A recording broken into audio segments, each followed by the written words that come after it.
or donations, please visit parksideedc.org. This is a community call to action from KBLA Talk 1580.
I'm Jesse Jackson Jr. Welcome forward to the Jesse Jackson Jr. Show. I'm very excited about the program today. I have a very special guest going to be given the first 6 minutes of our program. I call him Brother Man. Brother Man called and left a message at KBLA. He had a comment on the Jesse Jackson Jr. Show. I will opine after the break on Brother Man's thinking. Why don't we start with Brother Man? Look at this. Somebody come look at this. Look at this. Somebody come and look at this. Look at this. Somebody come look at this. Look at this. Somebody come and look at this. Look. Yeah, I was listening to KBLA on my phone recently. I was listening to Jesse Jackson Jr. And he was talking about how he rolled in, how he came into Pennsylvania, and he was trying to get us Pennsylvanians to vote for Kamala Harris. And I just want to say, if you think you're just going to roll into Pennsylvania and tell us who to vote for, it don't work like that. Okay? It ain't gonna work like that. All right, and you found out on election day that it ain't gonna work like that. Because your girl lost the election. Okay. Let me tell you. Let me tell you something. As somebody who was born and raised in Pennsylvania. Come on. Okay. Kamala Harris will never win Pennsylvania as a presidential candidate. She will never do it. Never, ever. Forget it. She doesn't have what it takes. She's plastic. She's an empty suit. Okay? I'm telling you, I know that you're the big Kamala Harris fan, but I'm just trying to tell you the truth. And maybe you're thinking that, she can change, she can make some changes, she can get better. It's not going to happen. Any changes that she makes will be seen as plastic and phony and slick. We're sick of these slick politicians. Come on, brother. Right? And another thing. I once heard Al Sharpton compare Kamala Harris to Richard Nixon, you know, and of course he was trying to say that Richard Nixon lost the election to JFK in the early 1960s, and then he came back in the late 1960s, and he won the presidency, and he's saying that Kamala Harris can do the same thing. It's not going to happen. Okay. This is how silly and stupid sharp than can be. Mm. Comparing Richard Nixon to Kamala Harris, it's like comparing the sun and the moon. Not the Yeah, sun and the moon. yeah, they're both up there in the sky, but they're two very different things.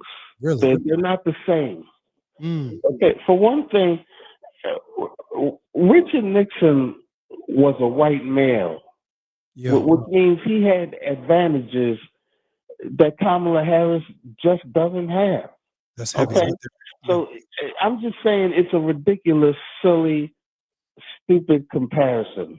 Mm. Okay, and another thing, the last rally for Kamala Harris in the election was here in Philadelphia on the iconic Rocky Steps. Mm. Okay, and I just want to give you a little advice. If you're gonna have your rally, your last rally here in Philly, at least have somebody from Pennsylvania at the rally. Okay. Okay. Okay. Lady Gaga is not from Pennsylvania. Mm. Okay? Oprah Winfrey is not from Pennsylvania. Okay, you know, at least Taylor Swift is. She actually is from Pennsylvania, and you notice that she wasn't there, even though she endorsed Kamala Harris. I think that Taylor got smart. She realized what was about to happen. She realized that Kamala Harris was about to get a smackdown, slap down, punch out, knock down in the election, and that's exactly what happened. And who wants to be associated with that? I don't blame her for for not showing up there. And let me just say that at that point, nothing could save Kamala Harris from losing. Nobody showing up would have saved her. You could have resurrected somebody from the dead, not resurrection, and had them at that rally, and that still wouldn't have been enough to give Kamala Harris a win. Okay, because she was destined to lose. Okay. Okay. I'm giving you the truth, even though I'm pretty sure you don't like it. Wow. Okay. And another thing, whenever you talk about why Kamala lost, you always try to say that it was racism. You know, that's why she lost. Let me tell you why you can't use the racism excuse. If it's racism, why was Barack Obama able to win 2 presidential elections? 2. He won twice. Why didn't racism stop Obama? I'll tell you why. Because Obama is a better campaigner. He's smarter. He's just better. He works harder than that lazy piece of crap. That's Kamala Harris. man. Come on. Kamala Harris. Kamala Harris is an empty suit. That's what she is, and I'm just giving it to you straight. And I hope that you can handle it. I can handle it, brother. I hope you're big enough to handle it. I'm big enough to handle it, brother. Can you handle it? Brother man left a message at KBLA on my job for 6 minutes and 32 seconds, and he dropped a lot of stuff on us. Today, we're going to unpack the psychology of Brother Man and what Brother Man represented in November of last year, and 150 days later, what the extraordinary consequences of Brother Man's thinking is. I'm Jesse Jackson Jr. When we come forward, you'll be listening to the Jesse Jackson Jr. Show. It's afternoon drive time with Jesse Jackson Jr. Only on KBLA Talk 1580.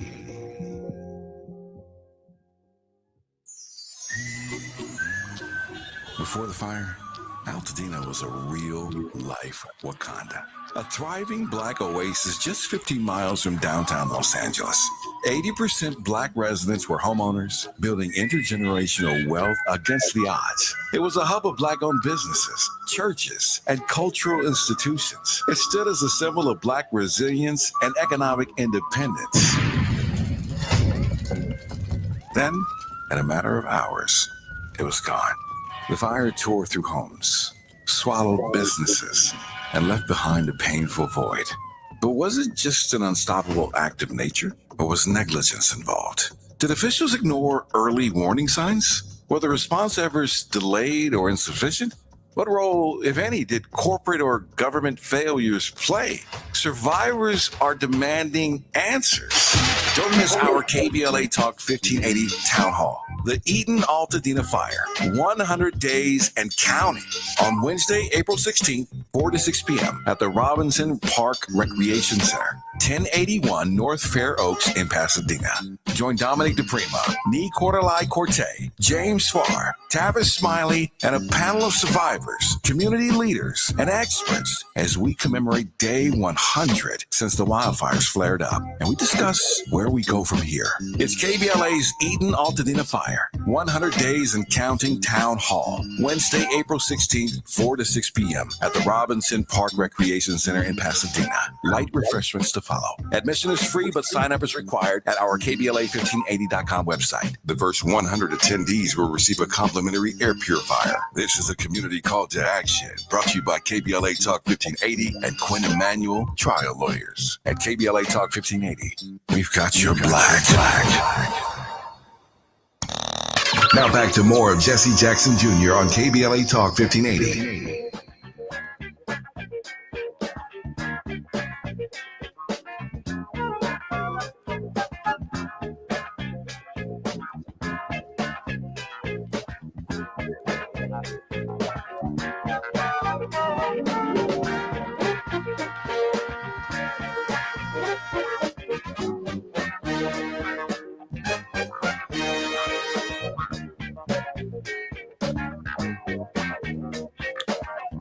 I'm Jesse Jackson Jr. Welcome forward to the Jesse Jackson Jr. Show. My very special guest has been Brother Man and a psychology that was too pervasive in our community, state by state across the country, just this last November. And just 150 days later, we all have a sense now of what the consequences of Brother Man's thinking was. First of all, I didn't just roll up in Pennsylvania. We were invited to Pennsylvania. Reverend Jackson, whose Parkinson's makes it very difficult for him to be audible, asked me to serve as his surrogate on the occasion, but he was present. I remember growing up spending my summers with Mary Mason, well-known radio talk show hostess in Philadelphia and in Pennsylvania. My father preached the funeral of Teddy Pendergrass's manager, Taz Lang, because our family and our organization wanted to get to the bottom of what happened to her. I took 3 different trips on 3 different occasions to Africa with Reverend Leon Sullivan. His daughter Hope is still one of my great friends. My father was baptized by Reverend Hall, 99-year-old pastor, still pastoring in the Philadelphia area, but he was one of my father's first pastors in Greenville, South Carolina. We were invited by one of my father's disciples, Chicagoan Reverend Cassius Rudolph. 2 different push conventions held in Pennsylvania. I remember when the bomb was dropped on Move, and before the Move's disruption took place at our convention in Philadelphia, Pennsylvania. Very disruptive to the conference that we had there. Whenever I'm in Pennsylvania, and certainly Philadelphia, I love Philly cheesesteaks at Ishkabibble. Not that new joint across the street, but that one right there, where all the pictures are on the wall of all of the entertainers and celebrities and community activists who've come through Ishkabibble for Philly cheesesteak. Around the corner from that is a nice cigar joint that has a wonderful selection of custom cigars that you can't find anywhere else in the United States. We came to Philadelphia and to Pennsylvania because we were invited by the State Black Caucus. Senator Vincent Hughes invited us. Why were we in Pennsylvania? because the Declaration of Independence was signed there on July 4th, 1776. That's why we rolled up to Pennsylvania. We were there. We were there because Thomas Jefferson on that occasion said that all men, and yes, ultimately women, even before Jefferson etched the magnificent words of the Declaration of Independence, are created equal. We all know that. But just 11 years later, when the Constitution of the United States was written in New York, we were referred to as 3/5 of a human being. But it would be James Madison in Philadelphia who would architect of the first 10 amendments to the Constitution of the United States. I've taken lots of pictures in front of James Madison's home in Philadelphia. Benjamin Franklin was there. I've stood at his gravesite. Other architects of our republic were there. I've stood at their gravesites. The Constitutional Center, just up the street from Liberty Hall, is there. I've toured it many times. I asked the Kamala Harris campaign, why not come to Gettysburg, just up the road from Philadelphia? And let's talk about the first 87 July 4ths, where the nation was in unfreedom from July 4th, 1776 to July 4th, 1863, the Battle of Gettysburg. November of that year, Abraham Lincoln would come to Gettysburg. And in Gettysburg, he would deliver the Gettysburg Address, a 3.5-minute speech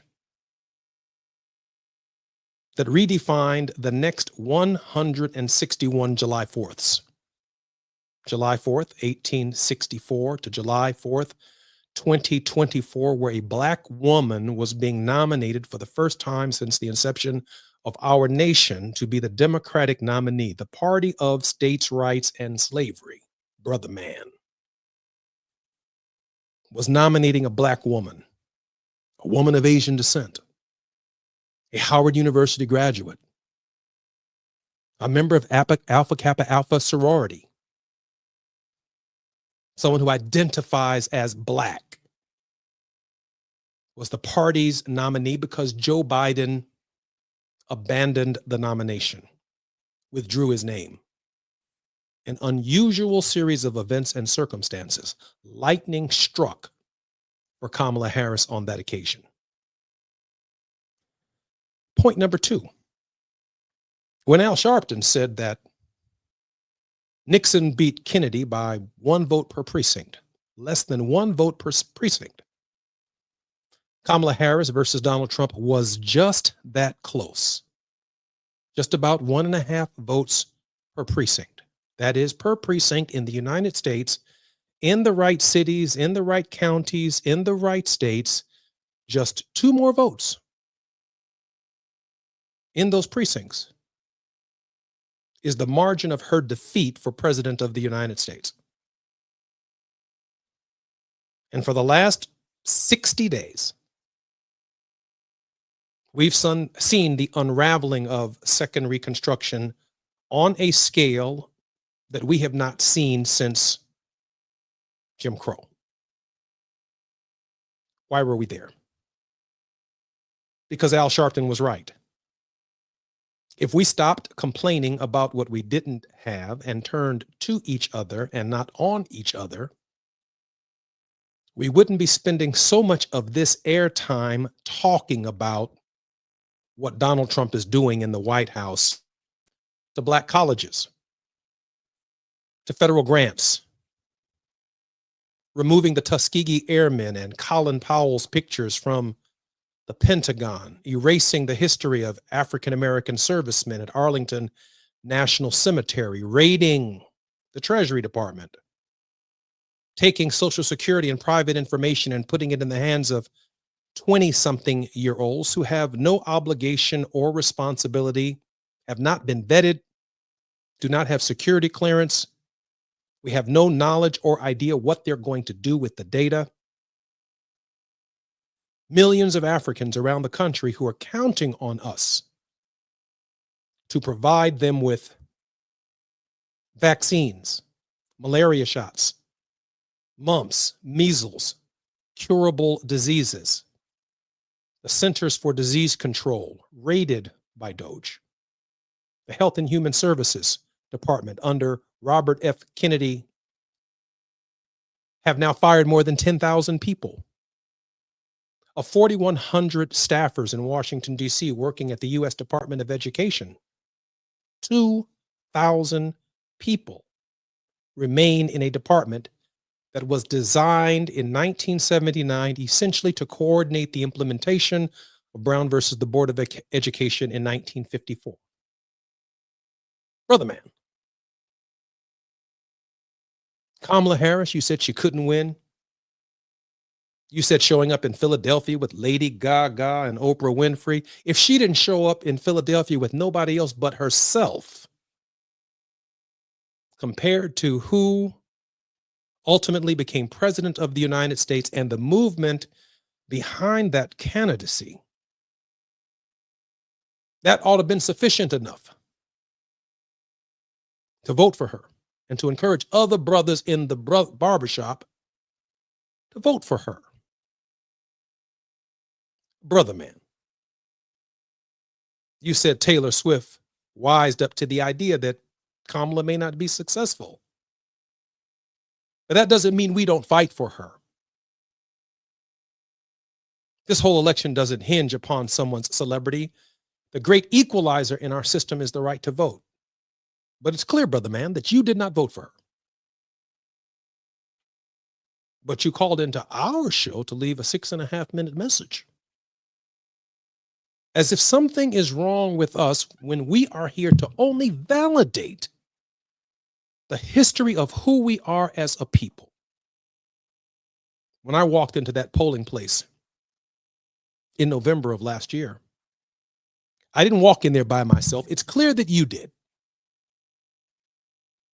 I walked into the polling place and Nat Turner was with me, and Fannie Lou Hamer was with me, and Harriet Tubman was with me, and Martin Luther King Jr. was with me, and Malcolm was with me. All of these people, Martin Luther King Jr., Jesse Jackson, and Whitney Young, and Thurgood Marshall, and Perrin Mitchell, and William Bill Gray, former congressman from Philadelphia, Pennsylvania, and Shaka Fatah. And even though I didn't agree with their politics, but I never would have dropped a bomb on them, the Africa family in Philadelphia, the move movement, and the Africa family that were killed when the police dropped a bomb on their home 40 or so years ago. I remember it like the back of my hand. Brother, when I voted for Kamala Harris, I carried all these Negroes into the voting booth with me.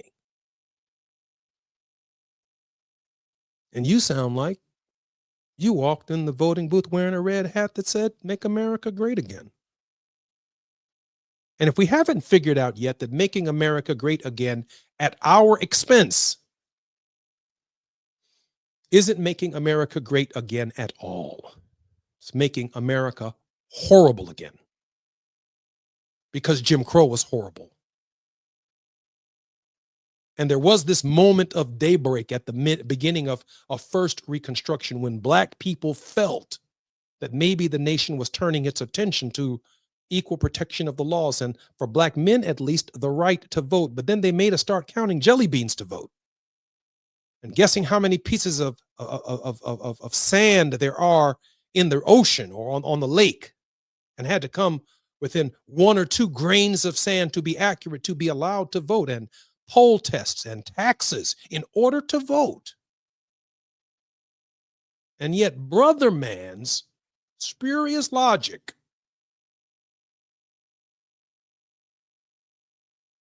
accepts absolutely no responsibility for where we find ourselves today. Brother man still talking. You still got 6 minutes and 32 seconds to call KBLA. And I want you all, by the way, to download the KBLA app. Download the app. I hope more of you do call in. There's a little part on the KBLA app that allows you to leave your opinion. I'm going to figure this technology out. And when I do, I'm going to find a way with Tavis's permission to take live calls on this program because I want to mix it up every now and then just to keep myself honest. But brother man, look at him. Look, Bernie Mac said, look at him. What are you talking about? It's almost as if they've painted all of the problems in the nation black. But behind the problem, after Al Jolson washes his face, there is a white man. There is a white woman. There's a white family somewhere. And so now they're being hurt so bad.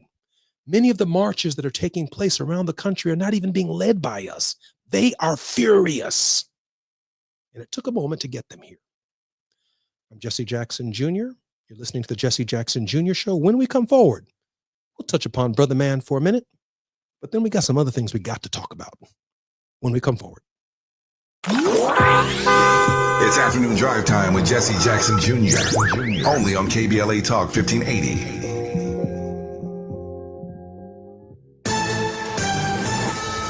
I'm Amber Payton with 4 Things You Should Know with BIN News. President Trump has signed an order to boost shower water pressure, reversing Obama-Biden era limits. He says it'll make America's showers great again. The move allows more water per nozzle, ending what the White House calls the Obama-Biden, quote, war on water pressure, end quote.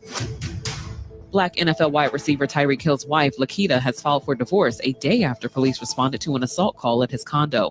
Hill was not charged and no one was harmed. He reportedly got upset after she accused him of not being involved enough with their daughter. North Carolina's GOP-led Senate has passed a bill to ban DEI programs at public colleges. The bill also requires schools to block policy supporting DEI goals. And Michelle Obama has shut down divorce rumors on Sophia Bush's podcast, saying she's focused on making her own choices and living with intention. You can listen to the whole podcast on iHeartRadio. Get BIN News on demand 24/7 on the iHeartRadio app. Imagine a photograph of your favorite place in California. Then right in the middle of it, one piece of litter. Litter has no place in our lives, not one piece. Together, let's change that. Clean California. Zero litter is the goal. CleanCA.com. This is the KBLA Sports Minute with Ray Richardson. Magic Johnson made a surprise visit to the Pasadena Boys and Girls Club on Wednesday. The Laker legend's visit was part of an event he co-sponsored with Cigna to highlight his support for victims of the Eaton Canyon fire in January. More than 100 kids in the Pasadena and Altadena area attended the fun-filled event, which included games, food, and prizes. At least 71 of the kids at the event lost their homes in the fire that destroyed property in Pasadena and nearby Altadena. In February, Magic joined a rebuilding commission headed by California Governor Gavin Newsom. Magic spoke to the kids and reassured them that their families will have the necessary resources to rebuild. Magic also made it clear that he would not have signed up for Newsom's commission without a strong commitment from Newsom to direct resources to the folks in Altadena. No debates, no speculation, just the info you need. That's your KBLA Sports Minute. I'm Ray Richardson. More news, opinions, and conversation when we come forward on KBLA Talk 1580.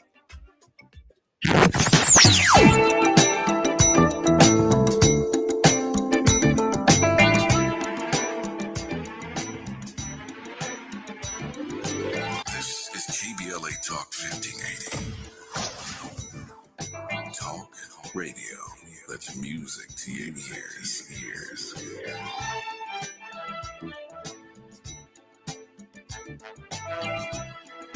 We're unapologetically progressive. KBLA Talk 1580. We've got a lot to talk about. Hi, I'm Zoe Williams, a.k.a. the voice of reason, encouraging you to join me weekdays from 7 to 9 p.m. for the world's most intriguing relationship radio roundtable. Every night, I facilitate and encourage our loyal listeners to participate in the most engaging relationship discussions you'll hear anywhere. So make it a point to rendezvous with me, Zoe Williams, the voice of reason, Monday through Friday, 7 to 9 p.m. Pacific Standard Time. Trust me, your relationships will never be the same. The VOR is on fire tonight. Unapologetically progressive. KBLA Talk 1580. We've got your black. Hi, I'm Joe Montaigne. Let's talk about veteran homelessness, because it's not just a housing issue, it's a human issue. Right now, we need LA property owners to open their doors and give veterans a safe place to call home. With guaranteed rent and dedicated support, you can be part of the solution. Learn how you can help. Email houseourvets@lacity.org. After producing an award-winning climate justice campaign in 2024, KBLA Talk 1580 has gone all in on its 2025 Climate Justice plus Black Health Initiative. April is Minority Health Month, and Urban Family Focus, in partnership with Providence Health Systems, presents The Heart of the Matter. Providence doctors and health equity officers will participate in informative and life-changing conversations on hypertension, health equity, behavioral health, and community engagement. Don't miss these empowering conversations on Urban Family Focus every Saturday in April at 7 and Sunday at 6 a.m. Pacific Standard Time. Sponsored by Providence, Southern California's largest and most comprehensive health care network. We've got a lot to talk about on KBLA Talk 1580. Download the KBLA 1580 app or log in to KBLA1580.com. I'm Reverend Gerald, the life coach. On KBLA Talk 1580, we've got your black. You're listening to Jesse Jackson Jr. on KBLA Talk 1580.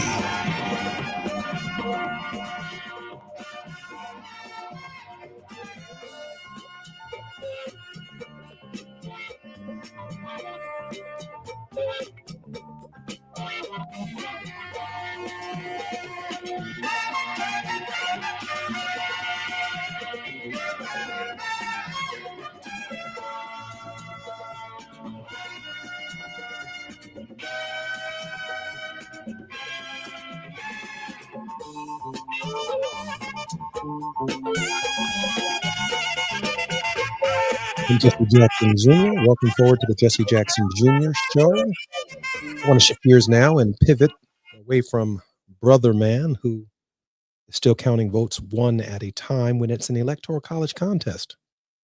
It simply means we cannot avoid a single state in the United States to get to 270. The most votes don't win. It's the votes properly situated in certain key states that when they come together, they must equal 270 electoral votes. It is an electoral vote contest. Ask Al Gore. Ask Hillary Clinton. That's the nature of the game.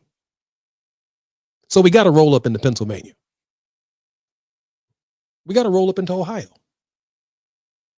We got to roll up into Georgia.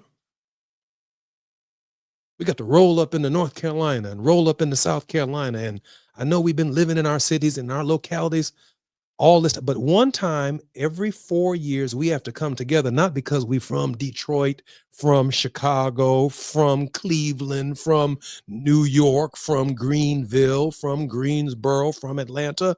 You are part of an electoral college contest. And so a lot of folk from all over the country have to roll up on you and the barbershop to get you in Georgia to understand that if you don't do right, you mess me up in Illinois. That if you don't vote in Detroit, you undermine education in Philadelphia and Pittsburgh.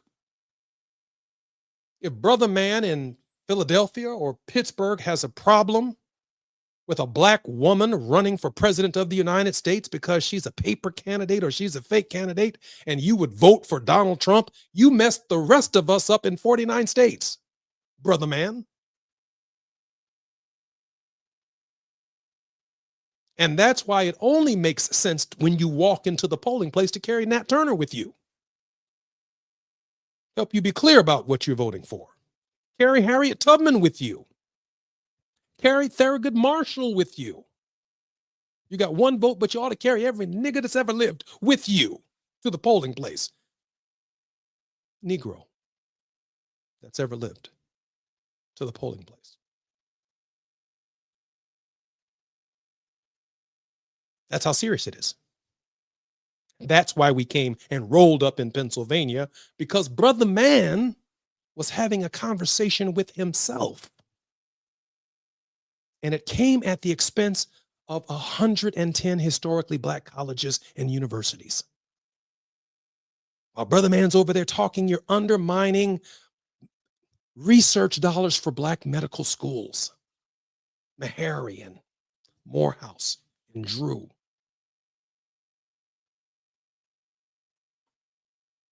Brother Man.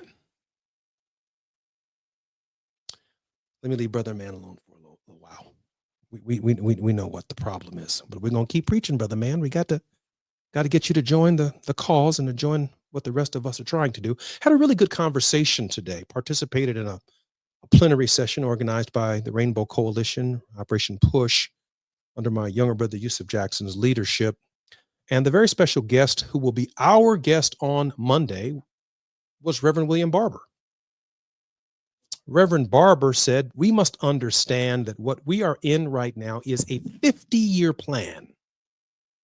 I know we're reacting to Brother Man and what everybody says at the local level and some radio station somewhere, but a 50-year coordinated plan now financed by billions and billions and billions of dollars of people who want to privatize the government and take the government and turn it into an institution that artificial intelligence essentially runs.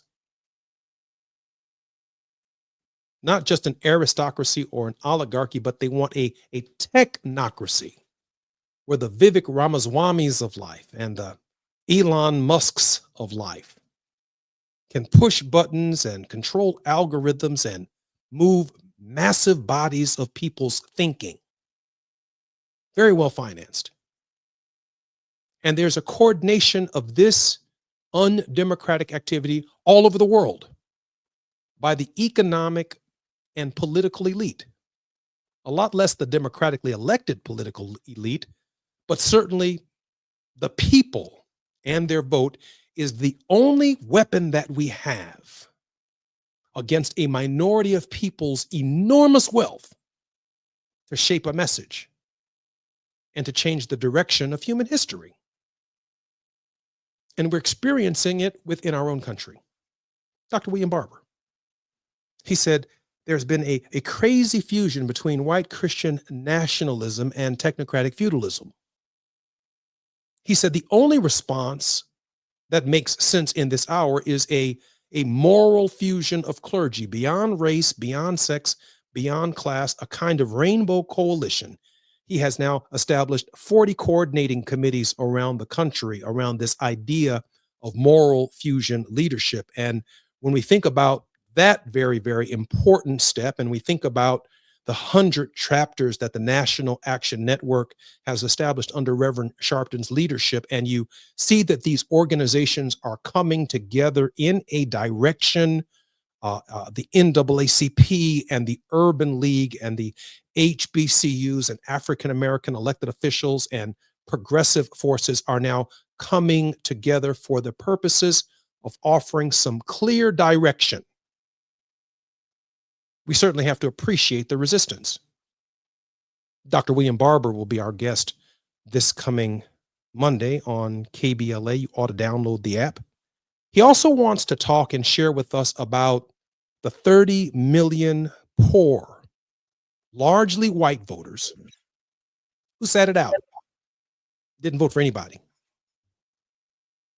He said nobody, they said in a study that they did comprehensively through Celinda Lake, who was one of my pollsters when I was in Congress, the one overwhelming factor that came back to them was nobody talks to us. They want to be seen. They want to be heard. They want someone to feel their pain, to understand their suffering.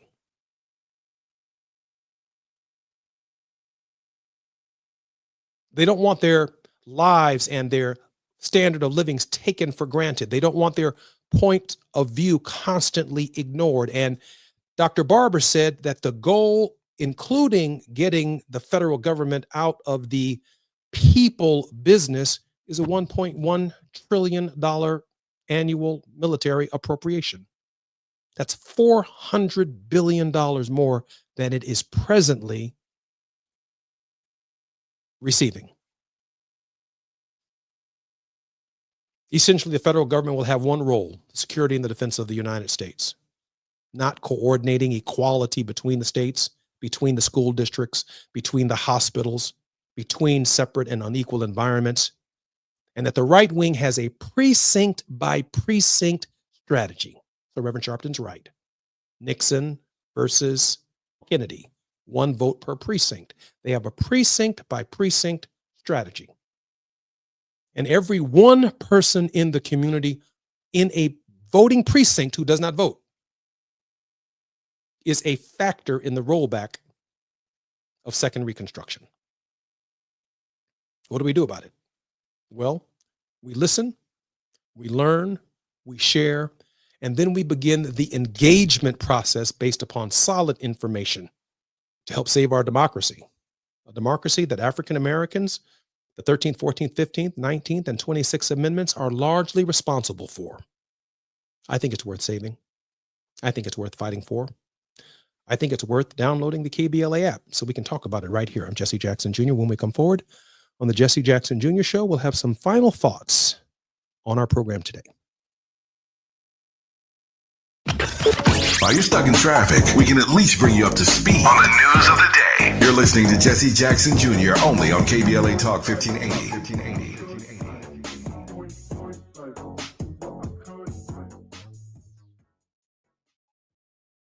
I feel so alone. I'm embarrassed to talk about it. How can I help my kid if I can't help myself? I can't remember when I wasn't stressed. I don't like being inside. When you feel overwhelmed by your thoughts and emotions, it's okay to get help. You are not alone. CalHope is here for you with free, safe, and confidential mental health resources for youth, young adults, families, and you. Find support now at calhope.org. At Providence, health equity is the foundation of our community health initiatives, ensuring care reaches those who need it most. Heart disease is the leading cause of death in America. African Americans face a higher risk of life-threatening issues like hypertension, the number one cause of stroke. 55% of Black adults have high blood pressure. The good news is 80% of heart disease is preventable with healthy lifestyle changes and patient-centered care provided by the Providence Heart and Vascular Institute. From routine screenings to advanced procedures, Providence provides comprehensive care for the heart conditions that overly impact our community by ensuring patients receive treatments tailored to their needs. Let's stop the trend of being 30% more likely to die from heart-related problems. Take charge of your heart health with world-class cardiologists who deliver the compassionate care you deserve. Visit providence.org/SoCalHeart. That's providence.org/SoCalHeart to request an appointment. How serious is youth vaping? Irreversible lung damage serious. 1 in 10 kids vape serious, which warrants a serious conversation from a serious parental figure like yourself. Not the seriously know-it-all sports dad or the seriously smart podcaster. It requires a serious conversation that is best had by you. No, seriously, the best person to talk to your child about vaping is you. To start the conversation, visit talkaboutvaping.org. Brought to you by the American Lung Association and the Ad Council. Olay Indulgent Moisture Body Wash. It's me, Olay Indulgent Moisture Body Wash. I see those dry elbows, baby. But don't worry, get moisturized right in the shower. So hydrated you can skip the lotion after. Don't want to see it dry no more. Skin so moisturized with body wash. Look at you now. No more dry skin. Your skin gets the moisture it craves with Olay Indulgent Moisture Body Wash. Hear that? That's the sound of your life. Perfectly imperfect. Beating in rhythm to the world you've created. But every time you drive after drinking, music gets drowned out. Your life sounds pretty great. Don't let a buzz ruin it. Buzz driving is drunk driving. Don't drive buzzed. A message from Nitsa in the Ad Council. KBLA Talk 1580. We've got a lot to talk about. Imagine a Los Angeles where everyone can thrive, where communities have access to the resources they need to succeed. That's the vision of Detours Mentoring Group, Inc. They're dedicated to improving life in LA County by providing educational support, employment assistance, and spaces for community engagement. By 2050, they want LA to be the best place to connect, create, learn, live, and play. They're working toward an education system that's well-resourced and culturally responsive, becoming a hub for artists and innovators, and making sure everyone has access to healthy food, quality healthcare, and safe housing. It's about building a future where we all have the chance to succeed. We invite you to learn more about their mission and get involved with Detours Mentoring Group, Inc. This is a community call to action from KBLA Talk 1580. Barbecue season is back. Hey, it's Ellen. And this is Sarah Beth. And a little thing we love about the Chick-fil-A Smokehouse Barbecue Bacon Sandwich is that zesty barbecue sauce. I love that it was a little sweet, a little tangy, and with the mac and cheese. I feel like I tasted the brown sugar bacon first. It was the absolute best combination. Pro tip, 3 sandwiches are always better than 1. Order the Smokehouse Barbecue Bacon Sandwich and our Coca-Cola on the Chick-fil-A app for a limited time. Real guests paid for their testimonials. Now back to more of Jesse Jackson Jr. on KBLA Talk 1580.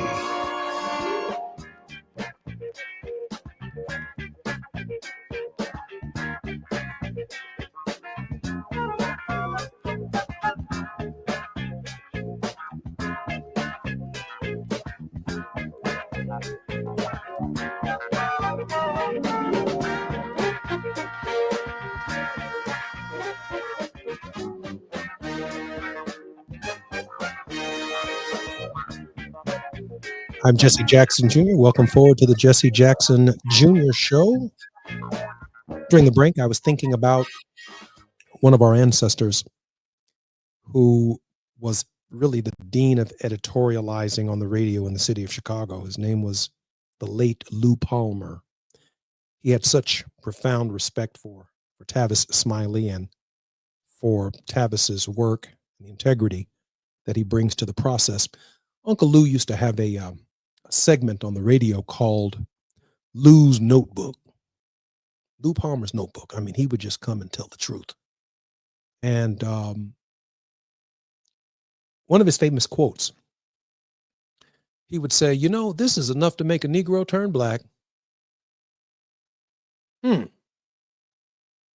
never gave that much thought because it was such a great quip when I was growing up. And that's enough to make a Negro turn black.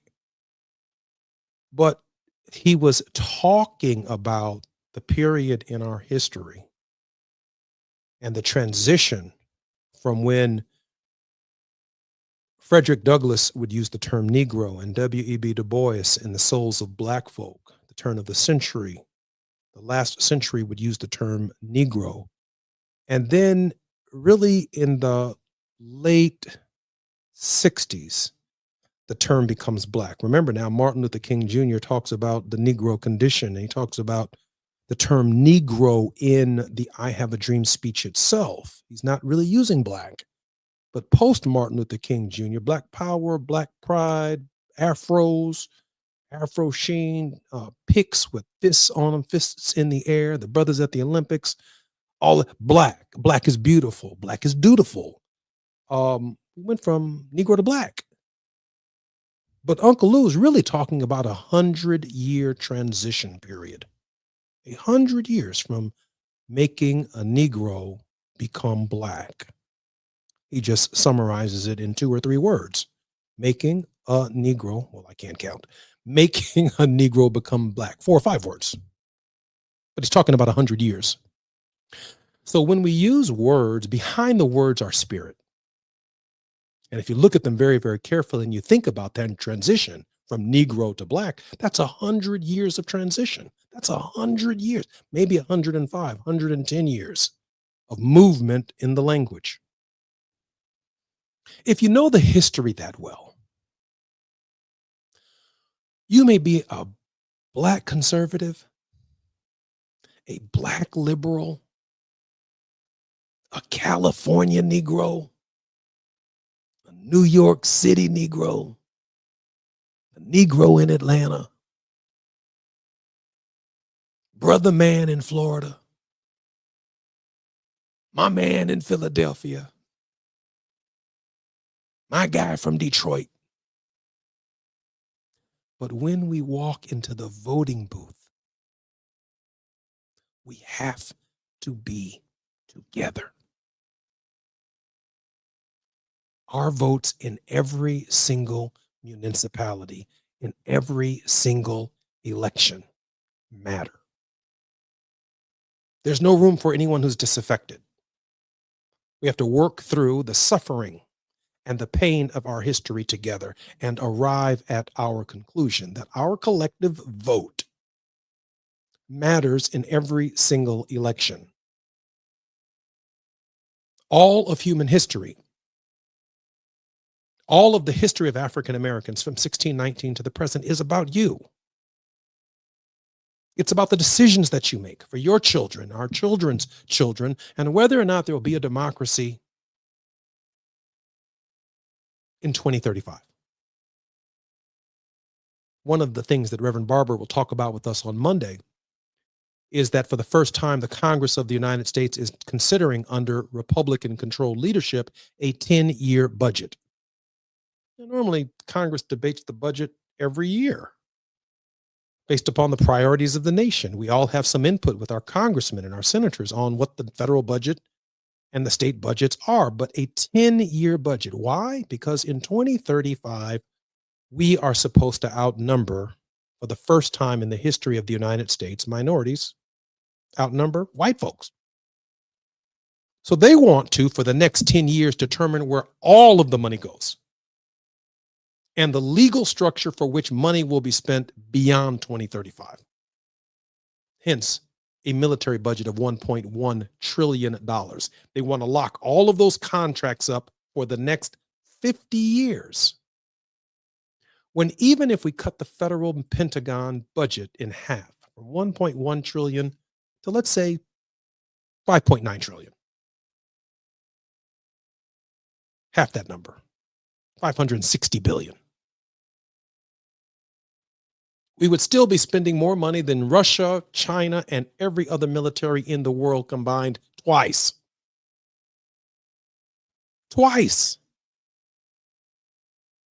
All of that money belongs in our health care. It belongs in our housing. It belongs in our schools. And for some of us on the super black side of town, it belongs in our reparations.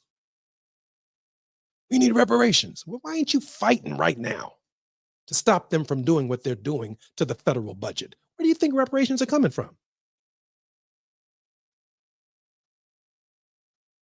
More spurious economics. They're the same white folks who are voting against diversity, equity, and inclusion. Some of us still running around thinking we're sounding intelligent.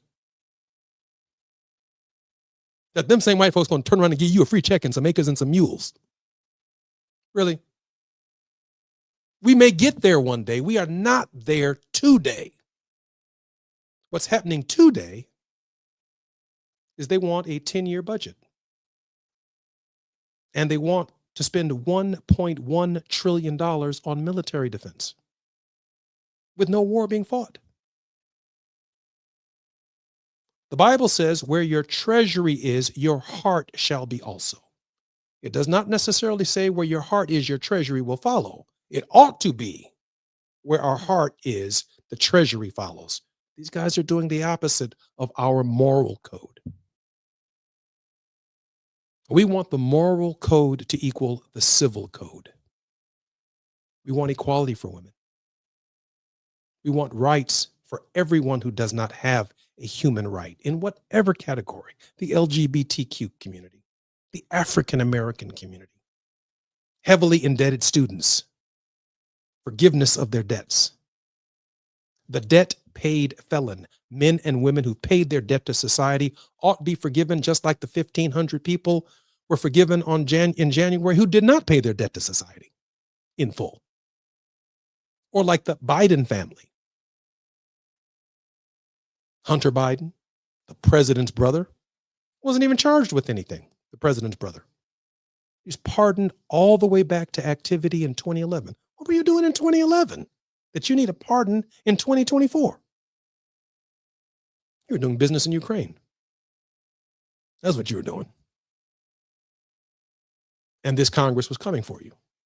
So Joe Biden pardoned him, but he left the rest of us in felonization. Same Democrats turning around the corner want us to vote for them in Iowa, New Hampshire, and South Carolina, and none of them pardoning or promising to pardon anybody. All of their lives have been restored, but our lives are not being restored, and we are entitled to restoration. Put that on the table. 70 million people. Had Joe Biden issued an emancipation proclamation for millions of people who paid their debt to society, Kamala Harris would be president of the United States today. On KBLA Talk 1580, we've got a lot to talk about. I'm Jesse Jackson Jr. Until tomorrow, keep hope alive. And thank you for joining us. KBLA 1580 Santa Monica. I'm Amber Payton with 4 Things You Should Know with BIN News. President Trump has signed an order to boost shower water pressure, reversing Obama-Biden era limits. He says it'll make